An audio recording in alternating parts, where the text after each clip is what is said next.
Welcome back. We are talking with Lois right here beside me, and we also have Ernie on the end here. We're talking about CALS. So I want you to explain. I'm just going to leave it at that. First of all, Lois, talk to us a little bit about CALS, the program, and just for anyone that doesn't understand what you do. Right. Well, thank you for having us to talk about CALS. CALS is Kamloops Adult Learners Society. And we are a group of people who pay a membership to belong. There are about 400 people interested in continual learning for people in the daytime in Kamloops. Monday to Friday, we run classes, 40 different topics twice a year. Some classes are once, other classes go for 10 weeks. Or up to 10 weeks. So it's everything from Shakespeare to current events to just finished a series on China. So it is a very broad spectrum. Right. And what we do is we recruit people like Ernie, who are skilled in a particular area to volunteer their time and come and help us continue learning.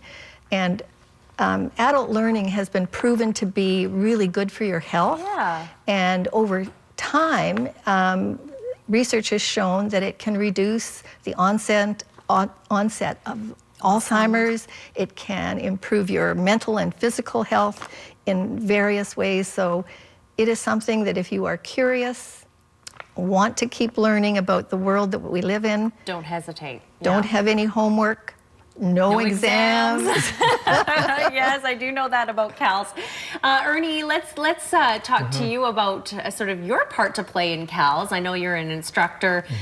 We have some photos that we can show here in just a second about some of the stuff that you're hoping to teach, right? Right. Yeah. Well, thanks for having me on too. This is my first time doing a CALS session, and I'm kind of looking forward to it. I teach in photography and the history of photography, and so what I'm going to talk about in the session next week is some aspects of photography, particularly as it's related to time, the connection between photography and time. I love this one right so here. Love that. Oh yeah. So it's like a blurred double exposure where things are happening at multiple levels of time. And in some ways I think of cameras as being timekeeping devices. Right. You know, not like the clocks or watches we have, but there is a relationship to which I'm going to talk about, the connection between cameras and clocks, between certain kinds of visual works and calendars, and and look at it through these examples that we're looking at here on the screen as different examples of how photographers have used time.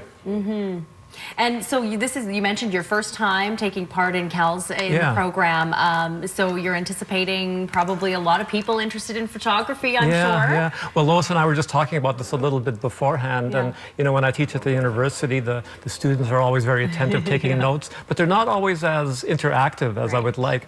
And I'm expecting that the adult learners will maybe have fewer questions for me and be a bit more interactive, and so I'm really looking forward to that. Well, we only have a couple of seconds left, Lois, but for anyone interested, of course, in learning in CALS, you're never too old to learn, right? Absolutely not. And there are 4 classes just about to start to wind up this part of the session. There's one on transportation. In the olden days, a cow catcher, a woman who rode across the country on a cow catcher of a train. Another one on the impact of renewable energy. And finally one just before, in early December, on meditation with sound. Wonderful. So a new way to come into this Christmas season. So, and then our winter program will be out in the middle of December. Great. Well, thank you both for being here. For more information and to get a hold of CALS, to sign up, to become a member, cals.ca, and there's a phone number there.